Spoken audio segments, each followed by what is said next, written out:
mientras meditábamos en lo que cantábamos, pienso en esto. Todavía no se nos ha revelado lo que es un siervo, porque el vínculo que un hijo tiene con Dios es con el Padre, pero el vínculo que tiene un siervo con Dios es de Señor. Y en el tiempo de los apóstoles, decir que Jesucristo era el Señor era muerte segura. ¿Por qué razón? Porque no podía haber otro Señor. Nosotros vivimos hoy en una Argentina donde se burlan del presidente, donde la gente dice que él se apropió de una libertad. Yo creo que nadie puede apropiarse de una palabra de libertad. Mire lo curioso. Éramos esclavos del pecado, vivíamos sujetos al pecado, y Pablo hace la referencia de los esclavos porque miraba a los esclavos romanos. La única alegría que pudiera recibir el esclavo era: espero que me toque un buen amo. Era lo único que ellos soñaban. Un esclavo era alguien que se entregaba a la voluntad de otro. Estás en un mercado y cuando se te compra, le perteneces a otro. Esa era la realidad de un esclavo en los días de Pablo. Entonces dice, nosotros éramos esclavos del pecado, porque el amo malvado era el pecado como naturaleza que nos llevaba a hacer lo que él quiera. Pero dice, ustedes fueron comprados a precio de sangre. Ustedes fueron comprados a precio de sangre. Ustedes fueron comprados por la vida de Cristo. Antes ustedes le pertenecían al pecado, le servían al pecado, eran siervos de injusticia, pero cuando fueron comprados, redimidos, ahora ustedes le pertenecen a Cristo. Y aún así, aunque Cristo te haya comprado, tu voluntad es irrelevante. Si nos viéramos siervos de Cristo, comprados a precio de sangre en el mercado, no estaríamos hablando de la gracia del dar. No estaríamos hablando porque nos veríamos comprados y que Él es nuestro dueño. Por eso Pablo dijo, sea que muramos o vivamos, del Señor somos. Amado, cuando algo se te revela de la vida, lo que hacemos es eternizar nuestro tiempo. Es que lo eterno absorba lo temporal. Y mientras vayas cumpliendo años, mientras vayas envejeciendo, lo eterno sigue absorbiendo. Pero ¿sabés que hemos aprendido? Que cuando la vida es Cristo, hay un camino que transitar, y ese camino es el camino de la cruz.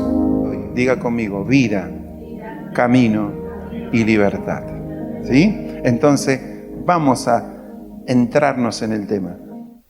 Primera de Corintios, capítulo 2, versículo 1, dice, así que, hermanos, fui a vosotros cuando yo fui a visitarles para anunciarles el testimonio. Y la palabra testimonio allí habla de la evidencia. Cuando yo fui a ustedes a mostrarles la evidencia de Dios, no fui con excelencia de palabras o de sabiduría. Pablo dice, versículo 2, pues me limité a mí mismo a no saber entre vosotros cosa alguna, sino a Jesucristo y a este crucificado. Pablo dice, yo me limité a hablar un solo tema.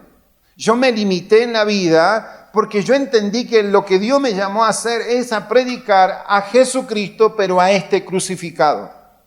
Y estuve entre vosotros, dice versículo 3, con debilidad y mucho temor y temblor. Y ni mi palabra ni mi predicación fueron con palabras persuasivas de humana sabiduría, sino con demostración del Espíritu y de poder. ¿Para qué? Para que vuestra fe no esté fundada en la sabiduría de los hombres, sino en el poder de Dios.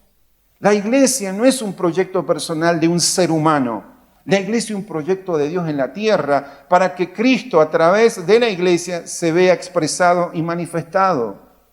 Hay un evangelio que se predica donde hay ausencia de cruz. En esa generación nos toca vivir hoy, en una generación donde no hay cruz. Porque no puedo decir yo tengo la vida de Dios y vivir en un camino que no tenga cruz.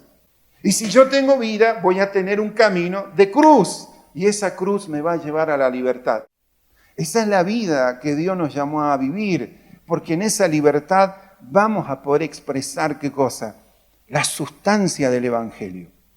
Por eso es necesario entender y creer. Por eso diga conmigo, debo creer, debo saber y debo estar seguro. El creer viene cuando alguien me lo comenta, me lo hace saber, me dice, vos estás en Cristo. Ah, perfecto, listo, me dijeron que estoy en Cristo. Pero del creer hay que pasar al saber, porque el saber te da convicción. ¿Qué dijo Pablo a los Romanos, capítulo 8, versículo 28? Y sabemos que los que aman a Dios, todas las cosas les ayudan a bien. Amado mío, si yo voy a pasar del creer al saber, yo necesito encontrar un motivo de vida en mis días. Entonces, todos aquellos que andan en duda, y no sé, quizás, tal vez, no sé, no están ni creyendo siquiera. Entonces, este camino de vida es un camino de cruz. Pero yo no estoy hablando de la cruz de madero, estoy hablando de la cruz de Cristo. Amados míos, la cruz es una identificación que yo tengo con la vida de Cristo. Quien tiene la cruz se identifica con Cristo. Yo no puedo llamar a la cruz de Cristo a los problemas que yo vivo. Si tú tienes una circunstancia, la mayoría de las personas piensan que están atravesando una cruz. Entonces la vida que se nos ha dado tiene que transitar por un camino de cruz para expresar una verdadera libertad. Cuando Cristo muere y resucita, se terminan todas las cruces personales. Ahora solo queda la cruz de Cristo. Por lo tanto, sufrir algo no es sinónimo de llevar una cruz. La cruz tiene que ver con aquello que dijo el Señor Jesucristo. Padre, si es posible, aparta de mí esta copa, este sufrimiento, pero no se haga lo que yo quiero, sino lo que tú quieres. Amados míos, mientras nosotros vivamos en los mismos deseos que teníamos antes de conocer la vida, no tenemos cruz. No puedo caminar en esta vida sin cruz, porque no voy a expresar a Cristo.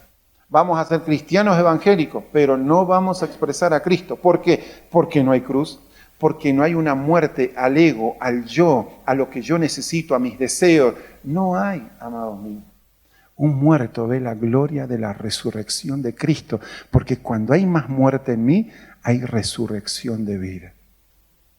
Si algo te está llevando sufrimiento y tú estás allí, amado mío, tú no estás muriendo. Llevar la cruz, amado, todos los días de nuestra vida para que Cristo se exprese. Si yo no entiendo la cruz, yo me vuelvo enemigo de la cruz. ¿Y cómo se da eso, pastor? Miren lo que dice Filipenses, capítulo 3, versículo 18. Pablo dice, porque por ahí andan muchos, de los cuales os dije muchas veces, y aún ahora lo digo llorando, con lágrimas en los ojos, son enemigos de la cruz de Cristo. Dice versículo 19, el fin de los cuales será perdición. ¿De quién será perdición? De los que caminan siendo enemigos de la cruz de Cristo, cuyo Dios es el vientre y cuya gloria es su vergüenza, que solo piensan en lo terrenal. Alguien que es enemigo de la cruz de Cristo es alguien que vive de los deseos internos y vive pensando en lo terrenal. Ese es alguien que es enemigo de la cruz de Cristo. Cuando yo no pienso en lo eterno, soy enemigo de la cruz de Cristo. Un enemigo de la cruz de Cristo es alguien que le da rienda suelta a sus deseos. No hay evangelio sin cruz. Cuando vos vas por la vida, veo que la muerte de Jesús está en tu vida, pero también veo la vida de Jesús estando en tu vida. Entonces podemos decir, cuando nos ven a nosotros, van a ver a Cristo.